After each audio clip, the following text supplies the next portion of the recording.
नमस्कार, मी शुभदा. माझं व्यासपीठमध्ये तुम्हा सगळ्यांचं खूप खूप स्वागत. आपल्याला माहितीच आहे की माझं व्यासपीठतर्फे आपण नवरात्रीच्या 9 महिलांचा सत्कार करणार आहे. हा स्त्री शक्तीचा जागर म्हणलं तरी हरकत नाही.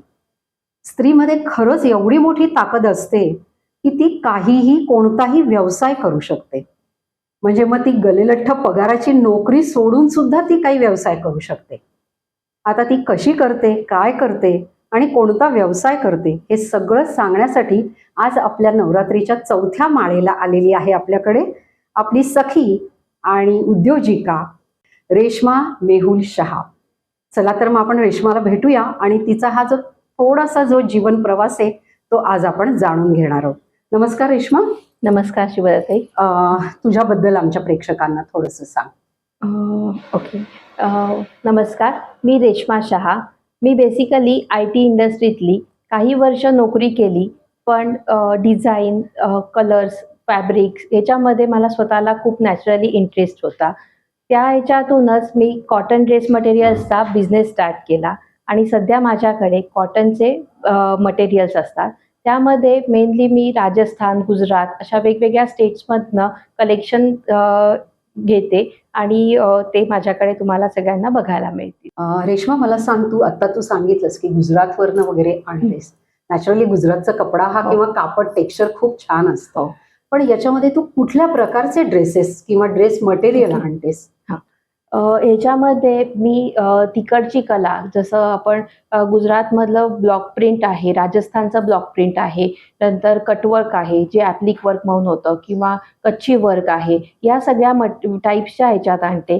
राजस्थानमध्ये जर आपण पाहिलं तर वेगवेगळ्या प्रकारचे ब्लॉक प्रिंट्सचे प्रकार आहेत, जसं सांगानेरी प्रिंट, बगरू प्रिंट, दाबू प्रिंट. सो असे वेगवेगळे त्या ब्लॉक प्रिंट्समधली पण व्हरायटी मी आणते. आणि कोटादोरिया हे सुद्धा एक तिथलंच फेमस वर्क आहे. सो त्या ह्याच्यातला पण माझ्याकडे स्टॉक असतो. रेश्मा, मला सांग की ठीक आहे, तू एवढ्या प्रकारचे मटेरियल आणतेस, त्याच्यामध्ये सिल्कचा मला कुठे उल्लेख नाही दिसला. तर सिल्क पण आणतेस का? सिल्कमधलं पण मी आणते. सिल्कची फॅब्रिक्स ही ॲक्च्युअली मी फक्त फंक्शन्सच्या अकॉर्डिंगली आणते. कारण वर्षभर आपल्याला रेग्युलर जर आपण पाहिलं तर कॉटन फॅब्रिक हे जास्त कम्फर्टेबल असतं. त्यामुळे लोकांचा, माझ्या कस्टमर्सचा कल हा कॉटन फॅब्रिककडे जास्त आहे. सो कॉटनची व्हरायटी जास्त आणते. पण सिल्कमध्ये जर आपण पाहिलं तर टसर सिल्क आहे, चंदेरी सिल्क आहे, रोमन सिल्क आहे, पोचमपल्लीचं सिको सिल्क आहे. सो अशी वेगवेगळी सिल्कमधली पण व्हरायटी मी माझ्याकडे ठेवते. रेश्मा, मला असं वाटतं की कॉटन पासून ते सिल्क पर्यंतच्या सगळ्या तुझ्याकडे व्हरायटीज आहेत, पण ह्या सगळ्या वेगवेगळ्या ठिकाणून आणते का? सिल्कच्या वेगवेगळ्या ठिकाणून आणतेस? हो, जसं आता पोचमपल्ली हे टिपिकली आपण जर पाहिलं तर साऊथमध्ये आंध्रातलं हे टाईप आहे. सो त्या सिल्कचं मी ते त्या एरियातनं, तिथल्याच लोकल मार्केटमधनं किंवा ओन मॅन्युफॅक्चरर्सकडनं मी ते तसं फॅब्रिक घेऊन, मी त्यांचे सूट्स घेऊन तसे आणते. रेश्मा, IT सेक्टर सोडून बिझनेस, व्यवसाय, तुझं स्वप्न होतं की एवढी मोठी छान नोकरी की मंथली आपल्याला इन्कम आहे, बिझनेस म्हणजे किंवा व्यवसाय म्हणजे थोडंसं उपर नीचे, 19-20, तर हे स्वप्न होतं तुझं? बिझनेस करीन हे कधी असं स्वप्नात पाहिलं पण नव्हतं. कारण माझी बॅकग्राऊंड किंवा फॅमिली बॅकग्राऊंड ही टोटली नोकरी करण्याच्या ह्याच्याकडची होती. पण माझे मिस्टर मेहुल शहा यांच्या ह्याच्यात त्यांच्या मागच्या पिढीमध्ये बिझनेस हे झालेला होता. सो कुठून तरी त्यांच्या ते रक्तात उतरलेलं होतं. जरी ते आता जॉब करणारे असतील तरी ते त्यांच्या ह्याच्यात होते आणि त्यांचा मेनली बिझनेसकडे बघायचा खूप एक विजन होतं की आपण काहीतरी स्वतःचं स्टार्ट करावं आणि ते त्यांचं स्वप्न किंवा काय हे मी समहाऊ माझ्या ह्याच्यातनं माझ्या कामातनं ते आय थिंक मी उतरवते. त्यांचं स्वप्न साकार करते असं म्हणायला करेक्ट. हरकत नाहीये. रेश्मा, तुझ्या ब्रँडचं नाव काय आहे? माझ्या ब्रँडचं नाव इंडियन लूम्स आहे. इंडियन लूम्स हे नाव देण्यामागचं इंटेन्शन असं होतं की आपल्या भारतातल्या वेगवेगळ्या स्टेट्समधनं जे आपण ट्रॅडिशनल जे विविंग आहे किंवा जी पद्धतीने आपल्याकडे फॅब्रिक्स केली जातात त्या याला अंडर वन रूफ आणायचं म्हणून इंडियन लूम्स हे नाव दिलेलं आहे. खूप सुंदर नाव आहे. तुला हे बिझनेस करताना पहिली ऑर्डर म्हणजे या बिझनेसमध्ये तू आलीस तेव्हा कोणाला तरी गिफ्ट दिले असतील किंवा रिलेटिव्हजना किंवा फ्रेंड्सला, पण जेव्हा पहिली ऑर्डर तुझं पहिलं इन्कम सुरू झालं, काय तुझ्या फिलिंग्स होत्या आणि तू कोणाला दिलीस? ओके. पहिली ऑर्डर ही माझ्या बहिणींनीच म्हणजे सख्या बहिणींनीच माझ्याकडनं मटेरियल घेतले. अगदी इनिशियली मी 50 मटेरियल्स आणली आणि तिथून स्टार्ट केला. पहिलं हे त्यांनी माझ्याकडनं परचेस केलं. त्यानंतर इमिजिएटली माझ्या सोसायटीतल्या माझ्या मैत्रिणींनी त्याला खूप छान रिस्पॉन्स दिला. म्हणजे 50 पीसमधले 35 पीस हे माझे एका दिवसात सगळ्याजणी एकत्र येऊन त्यांनी माझ्याकडनं घेतले. सो एवढे जेव्हा तुमच्याकडे 8-10 वेगळ्या चॉईसवाले कस्टमर्स येतात आणि त्या लोकांना तुम्हाला 50 पीसमधनं गोष्टी आवडतायत, तेव्हा एक खूप छान वाटलं की आपण जे काही आणलेलं आहे ते वेगवेगळ्या टाईप्सच्या की लोकांना आवडतंय आणि त्यांना ते फॅब्रिकही खूप आवडलं. त्यामुळे आपण करतोय ते काहीतरी एक बरोबर डायरेक्शन घेतलीये आणि त्याच्यात काम करतोय असं वाटलं. पण आता ठीक आहे, तुझ्या मैत्रिणींनी घेतलं तो एक आनंद वेगळा, बरोबर. पण तुझ्या सख्या बहिणींनी कस्टमर म्हणून घेतलं, काय वाटलं तुला? म्हणजे मी रेडीच नव्हते की तुम्ही माझ्याकडनं ॲज अ कस्टमर म्हणून घ्या, पण त्या म्हटल्या की तू आता हा व्यवसाय स्टार्ट केलेला आहे, सो आपलं इथे रिलेशन कुठेही आलं नाही पाहिजे आणि त्यांनी जे तुझी सेलिंग प्राइस आहे त्याच प्राइसला आम्ही घेऊ अशा ह्याच्यातनं स्टार्ट केली. त्यामुळे ती जी पहिली एक इन्कम आलं तर हे बिझनेसमधलं माझं पहिलं उत्पन्न होतं. तर त्या याचा एक आनंद वेगळाच होता की आज आपण एक IT क्षेत्रातनं बाहेर पडून स्वतःचा एक बिझनेस स्टार्ट केलेला आहे, तर त्याच्यातनं एक मिळणारं उत्पन्न हे एक वेगळाच आनंद आनंद असतो. आणि बहिणींनी घेणं हा एक तुला सपोर्ट आहे की आम्ही तुझ्या पाठीशी आहोत, पाठिंबा आहे, हे पण त्यातनं दिसून आलं. हो, अगदी. म्हणजे त्यांचा सपोर्ट होताच, बरोबर, त्यामुळेच हे सगळं करू शकले. बरोबर. रेश्मा, तुझ्याकडे आता तू म्हणतेस बरेचसे कस्टमर येतात, काही रिपीटेड कस्टमर असतील की जे व्यवसायाला खरंच गरजेचे आहेत, रिपीटेड कस्टमर. पण मग तू जेव्हा मटेरियल आणते तेव्हा त्याचं डिझायनिंग वगैरे कसं करते की म्हणजे कसं चूज करते, कस्टमरचा कसा विचार करते तू? पहिलं म्हणजे कस्टमरला समोर ठेवण्यापेक्षा मी आधी असा विचार करते की हे फॅब्रिक घेताना हे मला किती कम्फर्टेबल वाटतंय, त्याची क्वालिटी किती चांगली आहे, हे मी यूज करणार असेल तर ते मला आवडेल का, हा पहिला माझा थॉट असतो. कस्टमरचा चॉईस हा हळूहळू जसं सेल करायला लागले तशी त्यांची आवड कळायला लागली, त्यांची प्रॉडक्टची क्वालिटी त्यांना कशी हवी आहे ह्याची आयडिया यायला लागली आणि त्या ह्याच्यावरनं जे ट्रॅडिशनल विविंग आहे त्याला थोडा मॉडर्न लुक या सगळ्याचं आपण म्हणू की ब्लेंड करून आपण ते कस्टमरपर्यंत कसं पोचवायचं की ज्याने युनिक प्रॉडक्ट त्यांना मिळेल प्लस त्याच्यात त्यांना कम्फर्ट आणि त्याची ही क्वालिटी ही तेवढीच चांगली मिळेल याचा विचार करून मी प्रॉडक्ट सिलेक्ट करते. म्हणजे पारंपरिक ते म्हणजे ट्रॅडिशनल लुक ते मॉडर्न लुक हे सगळे करेक्ट विचार करते. हो, अगदी. की म्हणजे ज्यांना ट्रॅडिशनल घालायचं आहे त्यांच्याही साठी माझ्याकडे व्हरायटी असते. त्याचबरोबर की नाही थोडं ट्रॅडिशनल नाही पण मला कॉटनचा कम्फर्टही त्याच्यात हवा आहे पण त्याचा लुक चांगला असला पाहिजे, तर त्या अँगलचेही मी तसं कलेक्शन ठेवलेलं तुझ्याकडे आहे. आणि ते खरेदी करताना डिझायनिंग बघताना हा पण तू विचार करतेस. बरोबर. व्यवसाय आणि अडचणी गणितच आहे ते. त्या सगळ्या अडचणींवरती काय तुला अडचणी येतात आणि त्याच्यावर मात कशी करतेस? अडचणी पहिल्या ज्या सुरुवातीला आल्या त्या वेंडर सिलेक्शन पासनं, कारण आपण ज्या वेंडरकडनं स्टॉक आणतोय त्याची क्वालिटी कशी आहे, काय आहे हे पहिल्या पटक्यात आपल्याला कळत नाही. सो पहिल्यांदा मी जे आणलं त्याच्यात कधी कधी चुकीच्या वेंडर सिलेक्शन झालं, कुठे नुकसान झालं हे झालं, पण त्याच्यातनं गोष्टी शिकत गेले. सो प्रत्येक अडचणीतनं माणूस काहीतरी शिकतच असतो. बरोबर. सप्लाय चेन मॅनेजमेंट हे पण एक थोड्या अडचणीचा हे आहे.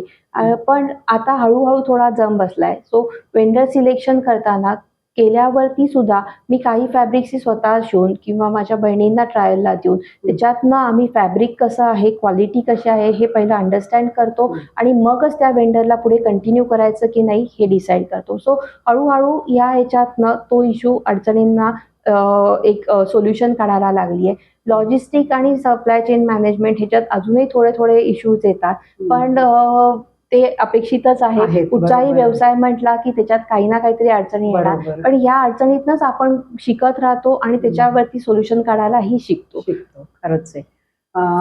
रेश्मा, समजा काही स्टॉक राहिला, काय करतेस?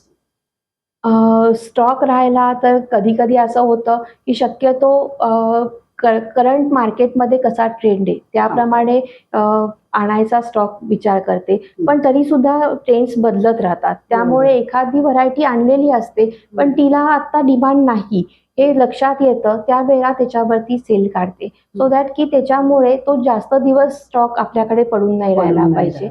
आणि मग असं सेल काढलं कीही त्याच्यातनं स्टॉक हे होतो, पण जेणेकरून झिरो वेस्टेज होऊ शकेल किंवा काही फॅब्रिक्स ही आम्ही घरी शेवटी स्टिच करून वापरतो की ज्याच्यातनं आपले ॲटलिस्ट जे गुंतलेले पैसे आहेत ते तरी आपल्याला निघतील आणि तो स्टॉक तसाच पडून नाही राहणार. सो असं हे करतो की आणि पण म्हणजे तू इन शॉर्ट की एक काय म्हणतात,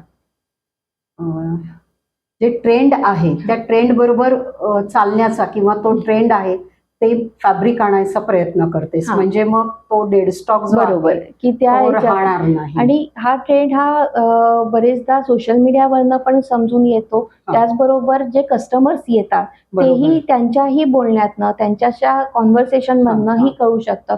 कारण मी जो स्टॉक ठेवलेला आहे तो सोडून कधी कधी कस्टमर डिमांड करतात की तुमच्याकडे या टाईपची व्हरायटी आहे का, म्हणजे त्याच्यातनं आपल्याला लक्षात येतं की ही रिक्वायरमेंट आहे. सो आपल्याकडे हा स्टॉक आपण आणला पाहिजे, तो ठेवून बघितला पाहिजे. त्या ह्याच्यातनं स्टॉक आणते आणि त्याप्रमाणे मग मॅनेज करते. साधारण काय रेंज पासून आहे तुझ्याकडे? फॅब्रिक्सचं हे पाहिलं तर एक नॉर्मल वेअरसाठी 750 पासून माझ्याकडे स्टार्टिंग रेंज आहे. ते आपण वेगवेगळी व्हरायटी वेगवेगळ्या हँडलूमचे चांगल्या क्वालिटीच्या फॅब्रिक्सपर्यंत जर गेलो तर साधारण एक 3000 पर्यंत माझ्याकडे रेंज आहे की जेणेकरून खूप कॉस्टली होता कामा नये आणि एकदम लो क्वालिटीचाही स्टॉक आपण ठेवू नये. हे मला जेव्हा कळलं तेव्हा एक रेंज डिसाईड केली. मॅक्झिमम स्टॉक हा मी 750 ते 2000च्या रेंजमध्ये ठेवते की जेणेकरून लोकांना ती रेंज ही घेण्याच्या अँगलनी कम्फर्टेबल पडते. एक्सक्लुझिव्ह स्टॉक असेल तर थोडी रेंज वाढते की जे अप टू 3000 पर्यंत जाऊ शकते. म्हणजे क्वालिटी आणि रेंज याचं पूर्ण तू साधर्म्य साधते. बरोबर. आणि लोकांना परवडेल आणि त्यातनं क्वालिटी आपल्याला देता येईल, म्हणजे क्वालिटीत कॉम्प्रोमाइज करायचं नाही हे माझं पहिल्यापासूनचं तत्व आहे.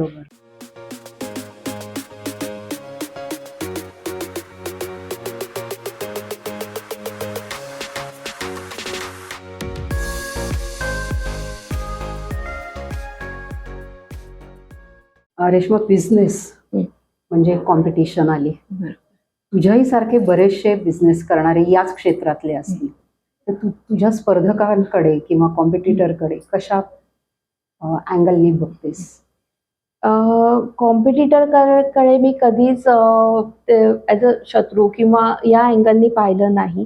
प्रत्येक माणसात काहीतरी चांगले क्वालिटीज असतात. तो जे काही स्टॉक ठेवत असतो त्याही ह्याच्यात काहीतरी त्यांचं एक USP असतं.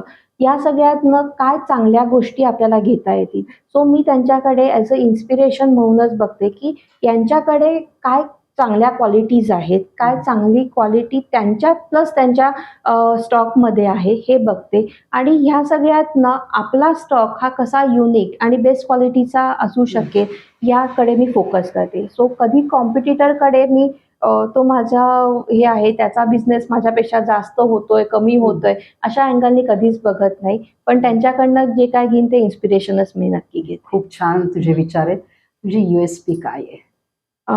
USP म्हणाल तर ट्रॅडिशनल आपलं जे विविंग आहे त्याला मॉडर्न लुकमध्ये ब्लेंड करायचं. So traditional viewing with modern designs हे ब्लेंडिंग हे माझं मेनली USP आहे, की ज्यामध्ये मी कुठेही क्वालिटीला आणि कस्टमर्सच्या विश्वासाला कुठेही तडा जाऊन देते नाही. पण आता समजा एखाद्याने ड्रेस मटेरियल पाहिलं, तू फोटो टाकत असशील, हो. पण त्यांना तुझ्याकडे यायला नाही जमत, तर अशा वेळेला तू घरी जाऊन होम डिलिव्हरी देते? होम डिलिव्हरीपेक्षाही मी कुरिअर सर्व्हिस प्रेफर करते, की जेणेकरून त्यांना व्यवस्थित नाही, पण हे मिळू शकेल. लांबचे झाले. हां. पुण्यातल्या पुण्यात असेल किंवा तू राहते त्या एरियामध्ये जर असेल हां. तर तू होम डिलिव्हरी हो, देते का? नक्कीच, अगदी. म्हणजे विदिन 5 किलोमीटरच्या एरियात मी आतापर्यंत कस्टमर्सना होम डिलिव्हरी पण दिलेली आहे. पण त्याच्याहून जास्त लांब असेल तर जेवढं आपण जाण्या-येण्याचा खर्च करू त्याच्याऐवजी एक ₹50 मी कुरिअर सर्व्हिस देऊ शकते. सो जवळच्या अप टू 5 किलोमीटर्सपर्यंत मी होम डिलिव्हरी देते. त्याच्या बाहेर असेल तर मी बाय कुरिअर चार्जेस किंवा कुरिअर देते. By courier. रेश्मा, सगळ्यात महत्वाचा प्रश्न आणि आमच्या सख्यांना पण तो आवडेल विचारला तर, की कुठलाही बिझनेस करायचा एखाद्याच्या डोक्यात आलं तरी सगळ्यात आधी मोठा प्रश्न येतो तो माझं कुटुंब, बरोबर. त्यांचा सपोर्ट आहे का? खरंय. काय सांगशील तुझ्या कुटुंबाबद्दल? माझ्या कुटुंबाबद्दल म्हणाल तर बिझनेस करीन हे मी म्हटलं तसंच माझं आधी स्वप्न नव्हतं, पण हे केलं. पण कुठच्याही गोष्टीला नोकरी असो, बिझनेस असो, तुमचा फॅमिली सपोर्ट असेल तर तुम्ही नक्कीच यशस्वी होऊ शकता. तर फॅमिली सपोर्ट हा खूप महत्त्वाचा असतो आणि जो मी म्हणेन की माझ्या ह्याच्यात माझ्या मिस्टरांनी, मेहुल शहा, त्यांनी हा मला पदोपदी दिला. मग माझा बिझनेसमध्ये सपोर्ट हवा असेल त्यावेळेला ते मला बिझनेसमध्ये सपोर्ट करतात. एखाद्या वेळेला घरात काही गरज असेल तर ते मला तसं घरातही मदत करतात. मी एक्झिबिशन्स करते, बाहेरगावी जाते, तिथेही ते मला येऊन सपोर्ट करतात. सो जिथे-जिथे मला गरज आहे तिथे-तिथे त्यांनी माझ्याबरोबर उभं राहून माझ्या प्रत्येक गोष्टीला मला मदत केली. त्याचबरोबर घरी म्हणाल तर माझा मुलगाही मला मॉरल सपोर्ट नक्कीच देत असतो. तेवढा एकटा तो आहे तरी तो इंडिपेंडेंटली त्याच्या काही गोष्टी करून, "आई तू तुझं बिझनेसचं बघ, तू तुझ्या ह्याच्या गोष्टींकडे बघ," असं करून त्याचाही मला सपोर्ट मिळतो आणि माझी आई-बहिणी यांचे पण सपोर्ट मला मिळतच असतात. सो फॅमिली सपोर्ट हा कुठच्याही गोष्टीसाठी महत्त्वाचा आहे आणि नशिबाने मी नशिबान समजते मला, की माझे मिस्टर यांचा मला खूप मोठा सपोर्ट आहे. आता आपल्या ज्या सख्या बघत असतील त्यांना म्हणजे त्यांनाही जर सुरू करायचा असेल बिझनेस तर फॅमिली सपोर्ट त्यांना असेल तर तुझ्या या सगळ्या माहितीवरनं त्या नक्कीच करू शकतील. आता नवरात्रासाठी आपण हा आजचा पॉडकास्ट केलाय, तुझी मुलाखत घेतलीये. ह्याच्यामध्ये ज्या काही महिलांना समजा बिझनेस करायचा आहे त्यांना काय सांगशील तू? किंवा कुठल्याही बिझनेसमध्ये म्हणजे तुझ्या सारखाच बिझनेसमध्ये उतरायचे असं नाही, कुठलाही बिझनेस करायचा असेल तर काय सांगशील त्यांना? माझं एकच म्हणणं आहे, तुम्ही तुमची आवड कशात आहे हे तुमचं तुम्ही अंडरस्टँड करा. एखादी गोष्ट कुठून तरी बळजबरीने करण्यात पॉइंट नसतो. कोणीतरी सांगतंय हे ट्रायल करून बघावं, हे या गोष्टींना म्हणजे मी म्हणत नाही की यांनी सक्सेस होऊ शकतो. तुमचा चॉईस, तुमचे आत्म जी आवड आहे ती तुम्ही बघा आणि त्या ह्याच्यात तुम्ही म्हणजे बिझनेस स्टार्ट करू शकता. एखादा बिझनेस स्टार्ट करताना तुम्ही त्या गोष्टीची जितकी डिटेल माहिती घ्याल आणि ती स्वतः जितकी अंडरस्टँड कराल, तितकं तुम्हाला ते सेल करताना त्याचा जास्त फायदा होईल. तुम्ही ते कस्टमरपर्यंत तितक्या व्यवस्थितपणे पोहोचवू शकाल, की तुम्ही आज जो बिझनेस स्टार्ट केलेला आहे, ह्याच्यात काय नाविन्य आहे, ह्याच्यात काही चांगल्या गोष्टी आहेत आणि त्या कशा कस्टमरपर्यंत आम्ही आणतोय, हे तुम्ही तितक्या चांगल्या प्रकाराने कस्टमरला सांगू शकाल आणि त्याच्यातनं तुमचे नक्कीच कस्टमर्स हे तुम्हाला मिळू शकेल. तर सख्यांनो, आज आपण ऐकलं रेश्मा मेहुल शहा. नवरात्र सुरू आहे, तिच्याकडे खूप छान कलेक्शन आलेलं आहे. जर तुम्हाला आणि रेंजही खूप छान आहे. तिनं आपल्याला सगळी माहिती दिली आहे आज खूप सुंदर.